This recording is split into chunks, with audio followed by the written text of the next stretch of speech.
Nós vamos ler Apocalipse, capítulo 2, versículos de 8 a 11. Nós vamos falar um pouquinho do que Deus tem feito através da igreja ao longo da história, e você faz parte dessa história. Então eu vou ler e vocês acompanhem. Ao anjo da igreja em Esmirna escreve: Essas coisas diz o primeiro e o último, que esteve morto e tornou a viver. Conheço a tua tribulação, a tua pobreza, mas tu és rico, e a blasfêmia dos que a si mesmos se declaram judeus e não são, sendo antes sinagoga de Satanás. Não temas as coisas que tens de sofrer. Eis que o diabo está para lançar em prisão alguns dentre vós, para ser postos à prova. E tereis tribulação de 10 dias. Sê fiel até a morte, e dar-te-ei a coroa da vida. Quem tem ouvidos, ouça o que o Espírito diz às igrejas. O vencedor de nenhum modo sofrerá danos da segunda morte. Vamos entender um pouquinho quem escreveu esse texto para nós e por que ele escreveu esse texto que hoje nós lemos. Nós estamos em pleno século XXI, graças a Deus porque eu passei pelo século XX. Nós somos uma geração única, né? Que viemos de uns séculos, atravessamos um século ao outro. Você é uma geração única, faz parte dessa geração. E nós podemos conhecer a palavra de Deus de uma maneira que nenhum dos nossos antepassados tiveram o privilégio de conhecer. Vocês acham que os nossos antepassados, John Stott, os grandes nomes, né? João Calvino, Spurgeon, vocês imaginam que eles tiveram tanto acesso quanto nós temos hoje através da tecnologia? Eles não tiveram tanto acesso como nós temos hoje. Nós somos uma geração privilegiada, mas ao mesmo tempo que nós somos uma geração privilegiada, nós também adquirimos muitas coisas através da internet que não são verdades. Então, há um perigo muito grande em se estudar a palavra de qualquer maneira. Então, o ponto não é estudar a palavra, o ponto é estudar a palavra da forma correta. Porque antigamente a gente podia falar assim, o cristão precisa ler a Bíblia. Hoje ler a Bíblia só não basta, você precisa estudar a Bíblia. Os grandes nomes, esses grandes homens que eu citei o nome de alguns, né? Eles não só liam a Bíblia, eles estudavam, eles tinham literaturas, não na linguagem deles, gente. Um dia desse eu escutei o reverendo falando que quando ele fez faculdade, tinha livros que ele tinha que ler no idioma que o livro foi escrito. Hoje esses livros estão todos traduzidos para o nosso idioma, tem português, inglês, entende? Então hoje é muito mais fácil. Então, por que que hoje, mesmo sendo mais fácil o acesso ao conhecimento, nós conhecemos tão pouco ou conhecemos de qualquer maneira? Então, essa é a preocupação. Quando Deus mandou João escrever essas palavras, quem era João, primeiramente? Quem era João? No último café eu até brinquei com vocês, né? Aquele Pedro, Tiago, João no barquinho. Eu até brinquei com vocês, é aquele João. O João que estava com o Senhor Jesus ali no barquinho, é o João que estava no Monte da Transfiguração com o Senhor Jesus, é o mesmo João que estava ali no Getsêmani, no momento ali em que o Senhor Jesus ia ser levado à cruz, naquele momento ele estava ali na sua vigília de oração, era esse mesmo João que estava com ele, Pedro, Tiago e João. Então esse João, ele foi o último dos apóstolos a morrer. Segundo a tradição, ele não morreu como os outros apóstolos, os outros discípulos do Senhor Jesus. Todos os outros foram martirizados. João, eles não conseguiram martirizar ele, entende? Eles até tentaram, a tradição conta que ele foi jogado num caldeirão de algo bem fervente para que ele morresse, para que ele fosse desfolado. E alguns contam que não aconteceu nada. Então ele foi jogado nessa ilha de Patmos, que era uma ilha para prisão, tá? Ninguém podia sair dela. E ele é jogado ali para morrer. Só que o que eles não sabiam é que Satanás, né, ele sempre se frustra com as tentativas dele. Porque ele tenta algo contra o povo de Deus, só que o sangue do povo de Deus, quando cai na terra, parece que vira semente, aflora. Cresce e vira uma árvore frondosa. Mesmo João sendo jogado na ilha de Patmos, ali, ele escreveu esse livro maravilhoso que nós temos aqui. Está nas nossas mãos. Por quê? Ele escreveu porque ele sentiu na pele o que é ser jogado para a morte. Então, quando ele escreve para essa igreja de Esmirna, ele está escrevendo algo para uma igreja perseguida, então ele está escrevendo algo que ele sentiu na pele, o que é a perseguição. Ele sabe o que é perseguição. No último encontro nosso, nós estudamos sobre a igreja de Éfeso. Éfeso era uma cidade frondosa, gigante. Eu estive em Éfeso semana passada. Basicamente, Éfeso, ela quase que disputava com o Coliseu de Roma nas brutalidades, nas matanças e nos jogos também. Quase que competia com Roma, assim nosso guia nos disse. Então era uma cidade magnífica nos tempos bíblicos. Hoje só tem as ruínas dessa cidade. E hoje nós vamos estudar a cidade de Esmirna, estudar sobre quem era essa cidade. Por quê? Para a gente entender um texto da Bíblia, nós precisamos compreender, na verdade, do que se trata. Porque, por que eu falo não adianta ler a Bíblia? Porque eu vou ler, eu não vou entender o contexto. Eu não vou entender a história. Se eu só ler, eu não vou compreender o que essa mensagem está trazendo ao meu coração. Porque eu sempre falo isso. A Bíblia não é um livro que conta histórias. Ele é o livro que conta a nossa história. A minha e a sua história. E essa história nunca terá fim, porque nós temos uma eternidade com o Senhor. Eternidade tem fim? Não tem. O livro de Atos dos Apóstolos, ele não tem fim. É um livro que, no final dele, todos os outros, as cartas de Paulo, os evangelhos, eles têm um final. Eles têm um início e têm um final.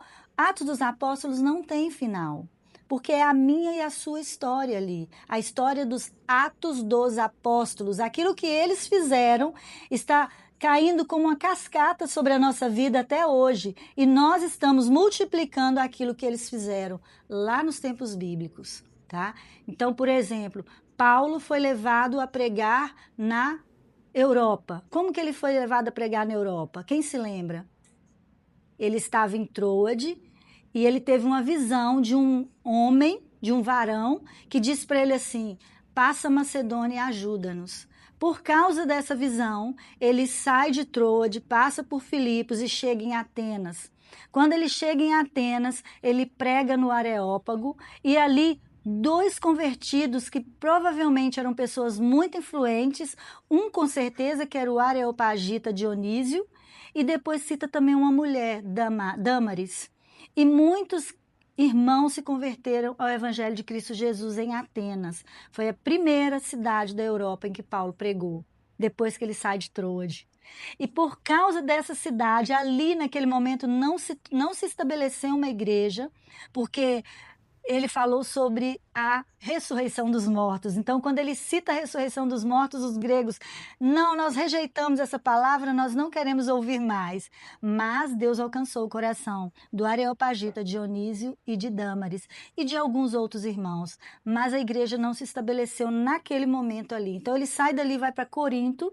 Quando ele chega na cidade de Corinto, ali se estabelece a igreja do Senhor Jesus na Europa. E dali tomou o mundo. Por quê? A Europa foi toda tomada pelo Evangelho do Senhor Jesus. E também ele vai para a ilha de Creta, deixa Tito lá.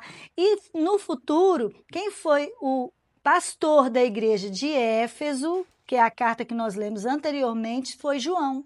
Esse João que escreveu Apocalipse. Ele, no final da sua vida, ele era o pastor da cidade de Éfeso. Então, quando ele atinge toda a Europa, os evangelistas da Europa alcançam os Estados Unidos da América, e os Estados Unidos da América alcançam nós no Brasil. Então, nós somos frutos do evangelismo de Paulo e de todos os seus discípulos. Lembrando que Paulo não fez nada sozinho, ele teve ajuda e sempre ele citava os seus colaboradores. Então, tudo na vida do cristão, ele tem ajuda. Ninguém faz nada sozinho, até porque não é nós que fazemos, é o Senhor quem faz, né? Então, para que essa carta chegasse até a nós, João foi jogado na ilha de Patmos para morrer, não morreu, não morreu. E o que aconteceu com ele? Ele foi levado até ter essa visão maravilhosa. Ele foi levado a conhecer o céu antes de nós, mesmo em vida. Basicamente, ele viu novos céus, ele viu nova terra, ele viu tudo. Deus mostrou para ele todas as coisas que hão de acontecer. E essas 7 igrejas que estão na Ásia, o mapa dessas igrejas e a distância que elas estão ali da Grécia, tá? Da Europa. Essas igrejas estão na Ásia Menor, todas localizadas na Turquia, essas 7 igrejas da Ásia. E o Senhor, então, usa João para trazer isso para nós. E esse livro começa assim, olha, se você pegar o primeiro versículo, fala assim: revelação de Jesus Cristo, que Deus lhe deu para mostrar aos seus servos as coisas que em breve devem acontecer, e que ele, enviando por intermédio do seu anjo, notificou ao seu servo João. O Apocalipse não é um livro para a gente ter medo dele. Pelo contrário, é um livro para a gente entender que é a revelação de Deus para o que vai acontecer nos últimos tempos. E esses últimos tempos nós já podemos estar vivendo nele. Talvez a gente já chegou nessa parte dos últimos tempos. Não os últimos dias, mas os últimos tempos. Porque os últimos dias, Deus é que sabe o dia e a hora que o Senhor Jesus virá. Nós não sabemos, mas nós observamos os sinais. E para essa igreja, que é a igreja que nós citamos como a igreja perseguida, Deus dá uma palavra para ela de ânimo. Todas as igrejas, com exceção dessa igreja de Filadélfia, todas as outras igrejas foram repreendidas com algo. Qual foi a repreensão da igreja anterior, de Éfeso? Deus fala que eu tenho contra ti que vocês perderam o primeiro amor. Essa foi a repreensão da igreja de Éfeso. Mas essa igreja de Esmirna, Deus não repreende. O Senhor, quando fala com João sobre essa igreja, ele fala para escrever as 7 igrejas da Ásia, e para Esmirna, ele não faz nenhuma repreensão. Pelo contrário, ele fala assim: essas coisas diz o primeiro e o último, que esteve morto e tornou a viver. Ele está falando de quem? De Jesus. Jesus está falando dele mesmo. Essas coisas diz respeito a mim, que sou o alfa, o ômega, que estive morto e tornei-me a viver. Então, tudo que você vai escrever diz respeito a mim. Jesus falando, diz respeito ao que eu vou fazer nos últimos tempos. Conheço a tua tribulação. Eu vou parar aqui um pouquinho. Eu quero dizer para você que o Senhor conhece a sua tribulação. Eu não sei qual é a sua tribulação, mas o Senhor conhece. Talvez a necessidade de um documento, talvez a necessidade de comunhão no lar, talvez financeira nesse exato momento, talvez a necessidade de algo que você está passando uma luta interna que só você e Deus sabe. Eu não sei qual é a necessidade, mas eu sei que o Senhor conhece a sua necessidade e Ele conhece a sua tribulação. Só que esse Deus que conhece a sua tribulação, nós acabamos de cantar, que não fiquem portas fechadas diante dele, que ele não possa abrir. Mas ele também pode fechar portas que ninguém é capaz de abrir também.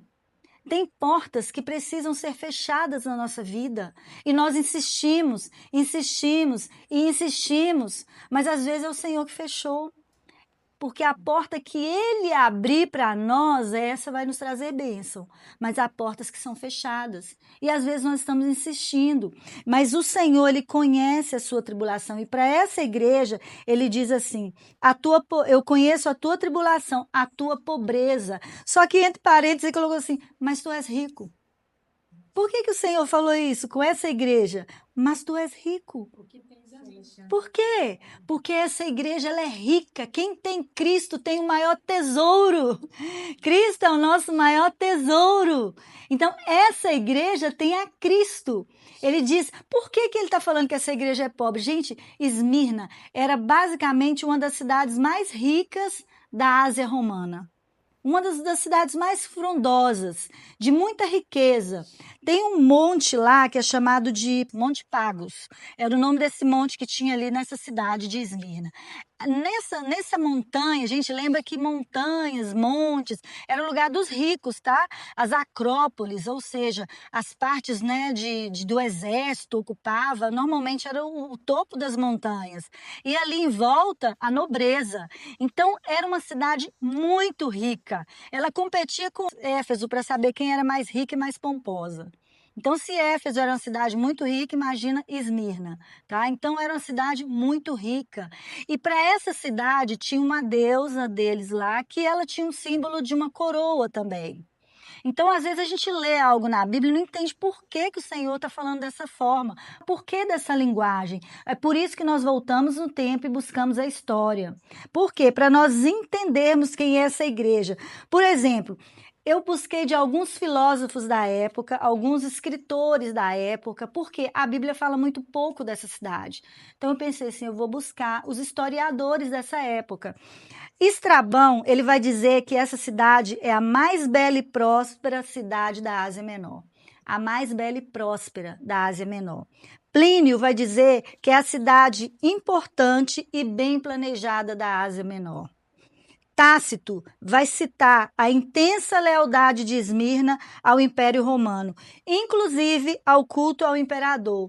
Ela disputou em 195 antes de Cristo quem ia ter o templo do imperador na cidade, e Esmirna ganhou. E Esmirna então constrói o templo do imperador para cultuá-lo. Então, imagina a lógica. Por que que o Senhor está falando essas palavras para essa igreja? Políbio cita a organização política e comercial dessa cidade. Então, era uma cidade que nós sabemos através da história que era uma cidade rica, abastada, politicamente conhecida, frondosa e muito idólatra. Ela tinha até um culto ao imperador. Não só ela, tá? Éfeso também tem. Lá tem o templo de Domiciano, templo disso, templo daquilo, templo de outras pessoas em Éfeso também. Isso era corriqueiro. Então, para essa cidade, ele fala assim, eu conheço a sua tribulação. Por quê? Qual que é a maior tribulação dessa cidade de Esmirna? Porque ele diz assim, eu conheço a tua pobreza, mas tu és rico. Embora você esteja numa cidade rica, era uma igreja pobre financeiramente. Ninguém olhava para essa igreja, mas a riqueza que o céu vê em nós não é prata nem ouro. Essa não é a riqueza que o céu vê em nós. A riqueza que o céu vê em nós é um coração quebrantado e contrito, o qual Deus jamais rejeita. Essa é a riqueza que o céu vê em nós. Então nós precisamos entender a diferença entre riqueza material e riqueza que o céu vê em nós. Então Deus fala que, embora essa igreja seja uma igreja pobre numa cidade rica, mas Deus vê essa igreja como rica, porque ela tem a presença do tesouro maior que é Jesus. Ele é o nosso tesouro. Lembra do hino que a gente sempre canta? Eu encontrei o meu tesouro. Eu encontrei o bem mais precioso, que é Jesus. E ele diz assim, e a blasfêmia dos que a si mesmos se declaram judeus e não são, sendo antes sinagoga de Satanás. Lembra que Jesus falou com alguns judeus? Vamos lembrar as frasezinhas que Jesus falou com alguns judeus? Quem lembra? Raça de víboras, sepulcro caiado, mas o quê? É tanta coisa. Sinagoga de Satanás está dizendo o quê? Eles dizem que são de Deus, mas não são. A Bíblia fala que Deus não divide a glória dele com ninguém. Ou nós servimos a Deus, ou nos servimos a Satanás. Não existe meio termo, não tem muro que você possa subir e ficar no meio. Ou você está de um lado ou você está do outro. Então, se aqueles judeus não creram em Jesus como Senhor e Deus, Senhor e Salvador, então eles estão do lado da idolatria também. Porque agora Deus trouxe toda a revelação do Velho Testamento aos apóstolos que escreveram o Novo Testamento.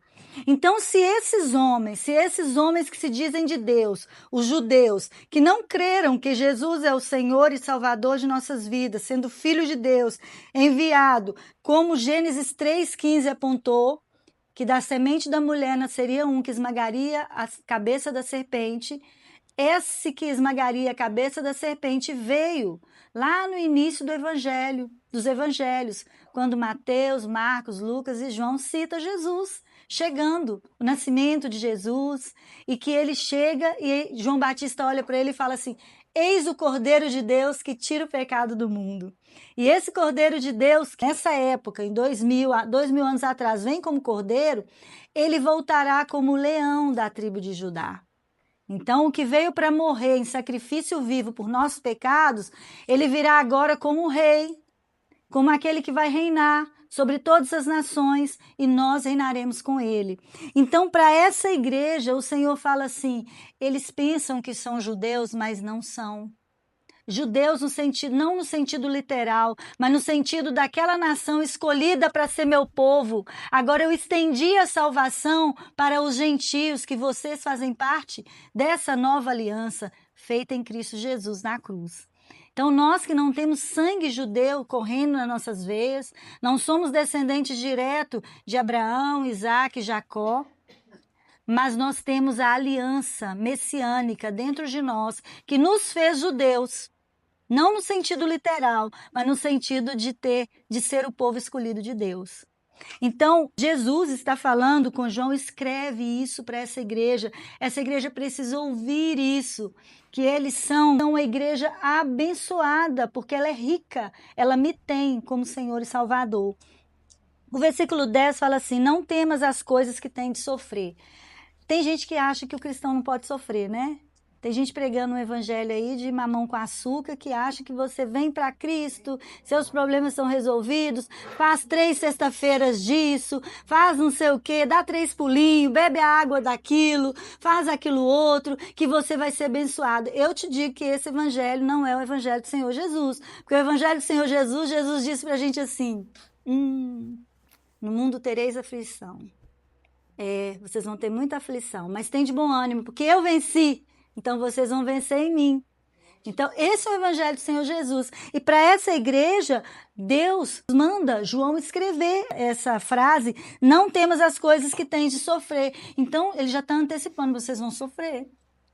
Por isso que essa igreja de Esmirna é tida como uma igreja perseguida.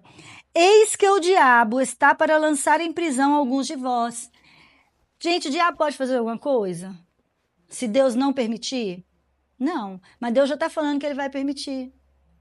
Por quê? Porque o sangue dos mártires, como eu disse, são sementes lançadas na terra que se multiplicam. Pensa numa semente que vai dar frutos a 100, a 1000. Quantas pessoas se converteram através do testemunho daquele homem bom que foi ali martirizado por causa da arrogância do imperador.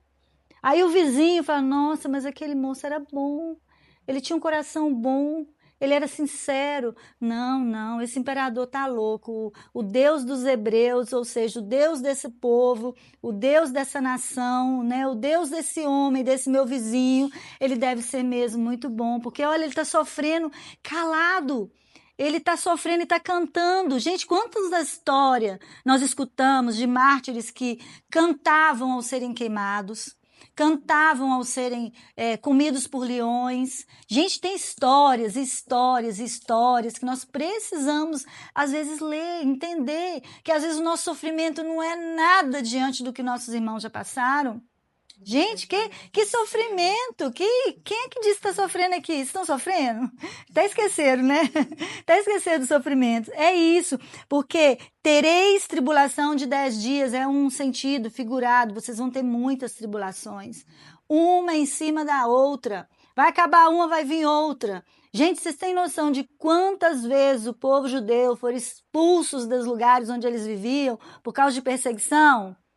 Tem noção de quantas vezes? Gente, eu acho que foi muito mais que 10 vezes. Muitos. E até hoje, a janela 10x40 está repleto de irmãos na igreja perseguida. Então, nós precisamos nos atentar para isso, mas Deus diz algo para eles. Ser fiel até a morte e dar-te-ei a coroa da vida. Tinha uma deusa nessa região que ela tinha um símbolo, um dos símbolos dela era a coroa, bem evidente. Então, uma cidade... Pensa comigo, uma cidade que... Lembra que Tácito que disse que ela era leal a Roma? Lembra do historiador Tácito que eu citei para vocês? Se ela era fiel a Roma, agora Deus fala para ela ser fiel a ele. Porque essa igreja é uma igreja fiel. Você quer ver uma coisa interessante? É da minha cultura a obediência. Faz parte da minha vida. Eu fui criada desde pequena nos caminhos do Senhor. Então, para mim isso não é difícil obedecer. Mas tem umas ovelhinhas negras que é difícil você botar no lugar, né? O pastor manda vir para cá, ele vai para lá. O pastor manda vir para cá, ele vai para lá. O pastor coloca aqui, ele foge. Não tem umas ovelhinhas difíceis assim?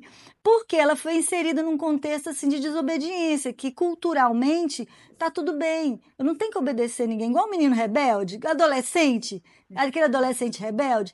Tem crente que é assim no início da vida dele. Mas como eu tenho muitos anos de caminhada com Cristo, para mim obediência não é problema. Então, eu tenho muita dificuldade em estar inserido num grupo, principalmente debaixo de uma liderança, que eu não vejo notoriedade do céu naquela liderança para que eu obedecesse ela. Então, eu saio debaixo dessa liderança. Quando eu percebo isso, eu saio debaixo daquela liderança, porque eu vejo algo que não condiz com o que eu creio que a palavra de Deus, acredito no que a palavra de Deus diz, não está de acordo, então eu prefiro sair debaixo dessa liderança para que eu não tenha que desobedecer.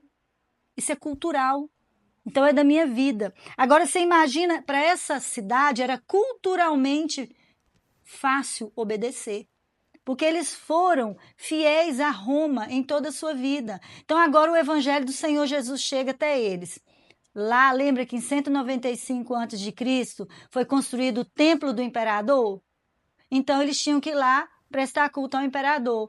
E eles tinham que ter esse culto ao imperador por obediência. Agora eles vão ter que dizer assim: não vamos mais. Porque agora eu só adoro ao meu Senhor e Salvador Jesus Cristo. Eu só me dobro diante dele.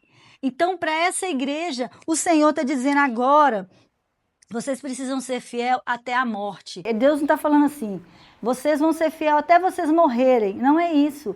Vocês vão ser fiel até que vocês morram por mim. Porque Roma vai exigir de vocês que vocês vão ser fiéis a eles, indo para o culto do imperador ou de outras divindades, mas vocês vão ser fiéis até morrerem por mim. É isso que o Senhor está dizendo para essa igreja. E será que nós estamos prontos a ser fiel ao Senhor até morrer por Ele? Ou será que a nossa fé é até tudo está bem? Será que se algum dia a gente estiver num momento, numa situação, num país, ou que esse país venha a ser um país de perseguição, será que nós vamos olhar para trás e vamos falar assim: ah, não, até aqui tá, adorei o Senhor, tá tudo bem, mas daqui para frente não, ó, tô aceitando tudo, tô aceitando as marcas aí do anticristo, então tá tudo bem. Qual é a nossa firmeza de fé? Até onde nós somos cristãos? Para essa igreja que era fiel a Roma, agora Deus fala com eles: sede fiel até a morte. E eu vou te dar a coroa da vida. Sabe aquela coroa que está na cabeça da deusa lá, de uma divindade de Roma? Eu vou dar para vocês uma coroa incorruptível. Uma coroa que jamais vai despedaçar. Vocês serão coroados para entrar na glória do meu Pai. E então ele diz: quem tem ouvidos, ouça o que o Espírito diz à igreja.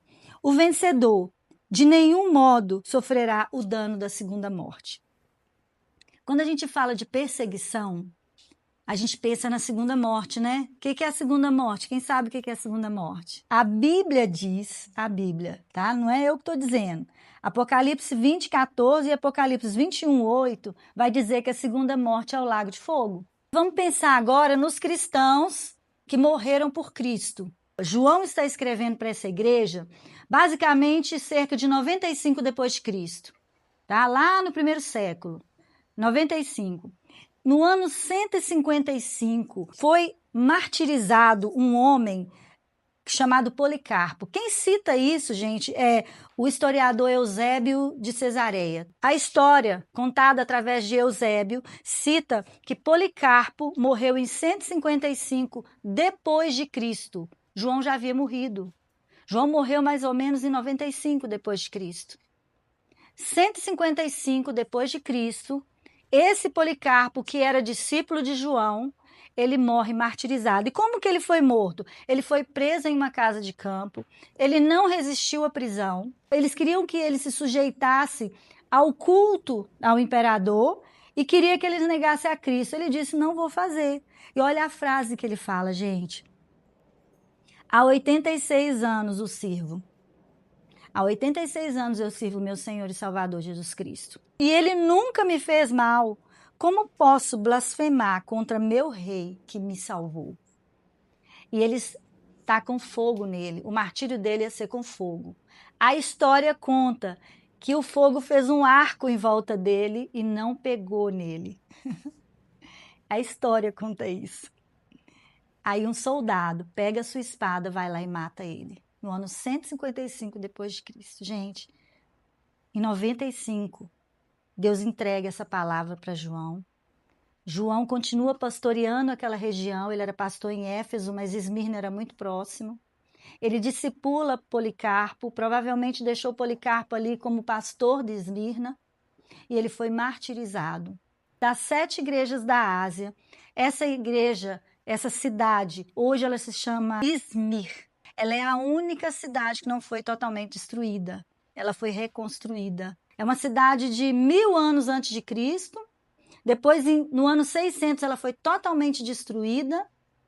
No ano 200, ela foi construída, antes de Cristo. 195 já faz de cara o templo do imperador. Aí agora, em 95, João recebe essa palavra depois de Cristo. E em 155 anos depois de Cristo, esse homem, Policarpo, ele é martirizado. Olha, ao longo da história, por que que Jesus fala para essa igreja? Esteve morto e tornou a viver. A igreja está numa cidade que também esteve morta e tornou a viver. Em 600, ela se tornou devastada, ela foi totalmente destruída, Esmirna. No ano 200 a.C., ela floresceu de novo. Então, uma cidade que morreu e tornou a viver. Vê que sempre Deus fala conosco através da nossa linguagem?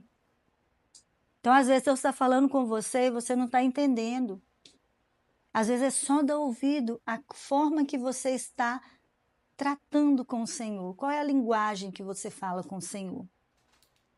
Como você vê o Senhor? Às vezes o Senhor está falando conosco, mas nós não estamos entendendo, porque às vezes a linguagem nossa não está uma linguagem muito legal para entender o que o Senhor está falando conosco. A nossa linguagem precisa ser a linguagem do céu. A nossa cultura precisa ser a cultura do céu. Nesse mundo, nós não somos daqui. A palavra de Deus fala que nós não somos daqui. Nós somos cidadãos dos céus. Aqui nós somos peregrinos. Nós estamos passando por essa terra. E a respeito da segunda morte, porque nós passamos por essa terra, mas nós vamos um dia morar com o Senhor. Como? Ou nós vamos passar pela morte física, tá? Morte física, ou o Senhor Jesus vai aparecer nas nuvens, nós vamos ser transformados estando vivos. Nós vamos receber um novo corpo, um corpo incorruptível. Nós teremos um novo céu, uma nova terra. Não podemos entrar lá com essa carcaça pecaminosa que nós temos, que puxa para o pecado o tempo todo, mas nós vamos receber um novo corpo, um corpo incorruptível, um corpo santo. Quando a Bíblia fala que a segunda morte é o lago de fogo, nós temos algo muito interessante, que os que nasceram 2 vezes só vai morrer uma vez. Como assim? Porque você nasceu do ventre da sua mãe, eu nasci, mas nós tivemos um outro nascimento. No dia que nós reconhecemos o Senhor Jesus como nosso Senhor e Salvador, nós nascemos de novo. Então, nós não vamos passar pela segunda morte. O que é a segunda morte? O lago de fogo. Mas quem nasceu uma só vez, só nasceu do ventre da mãe, mas não nasceu para Jesus. Infelizmente, no último dia, no grande dia, vai passar pela segunda morte, que vai ser lançado no lago de fogo.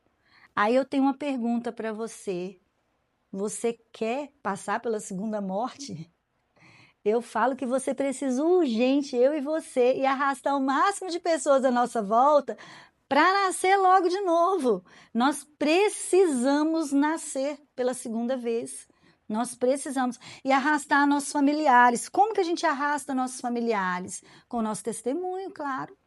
Porque falar não vai resolver. Porque a Bíblia que o mundo lê não é essa, é a nossa vida. A nossa vida é a Bíblia que o mundo lê. Então não adianta nós falarmos e não vivermos segundo essa palavra. Então, o que eu deixo para vocês hoje é que o Senhor Jesus, ele fala conosco através da nossa linguagem, através das nossas culturas, culturalmente. Talvez o Senhor está falando conosco e nós só precisamos trazer para a nossa cultura, a cultura do céu. Senhor, que é mesmo que o Senhor está falando comigo? O Espírito Santo está me incomodando, Senhor, está me incomodando. Deixa eu ver na Bíblia aqui o que é certo e o que é o errado. Então, eu vou entender o que o Senhor está me incomodando. Para uma igreja que nasceu num lugar onde um dia morreu e reviveu, uma cidade que um dia esteve morta e depois ela reviveu, ela renasceu. Uma cidade em que tinha um culto ao imperador, em que todos eram fiéis a esse culto. Agora Deus chama essa igreja e fala assim: ser fiel até a morte, até você morrer por mim, porque eles vão te mandar ir para o imperador, cultuá-lo, mas você não vai ser fiel até morrer por mim. E eu vou te dar a coroa da vida, não a coroa que aquela imagem tem na cabeça, mas é a coroa da vida eterna. Você será coroada para entrar na glória. E agora você também não vai mais passar pela segunda morte, porque a segunda morte não tem lugar para você lá. Você já ganhou a coroa da vida. Então, essa mensagem que eu quero que vocês vão para casa refletindo, que nós somos essa igreja de hoje, a igreja perseguida. Claro que não na proporção que esses homens tiveram, nós aqui dos Estados Unidos, mas lembre que nós temos irmãos sendo perseguidos tanto quanto Policarpo foi. Vocês têm acompanhado na Nigéria, no Congo, o que está acontecendo? Os islãs, né, os extremistas, estão matando os cristãos. Por onde eles passam, faz uma varredura. Recentemente nós tivemos um relato de um pastor que estava viajando e a família dele estava ali na rota de martírio desses islãs lá. E ele estava desesperado: meu Deus, proteja a minha casa. Nós ficamos sabendo de um relato desse lá nessa viagem. Então isso não é algo que você escuta na internet não, gente, está do nosso lado. São pessoas que nós conhecemos, são pessoas que estão ali temendo a Deus. Então eu quero deixar esse clamor dentro de você, orar pela igreja perseguida. Nunca deixe de orar pela igreja perseguida, porque a Bíblia nos manda levar as cargas uns dos outros. E quando você achar que você está tendo tribulação, lembra dessa igreja? Você vai ver que a sua tribulação não é nada. Quando você pensar que você está sendo perseguida, lembra do que é perseguição. Isso é perseguição. Quando eu e você acharmos que a nossa vida não está boa, lembra de quem hoje está dentro de uma masmorra, sofrendo por amor a Cristo. Quando a gente acha que a gente não tem o suficiente que a gente queria ter, lembra que essa igreja, apesar de pobre financeiramente, ela era rica na presença do Senhor. Esse é o nosso Deus. Esse é o Deus da nossa salvação. Essa é a palavra do Senhor.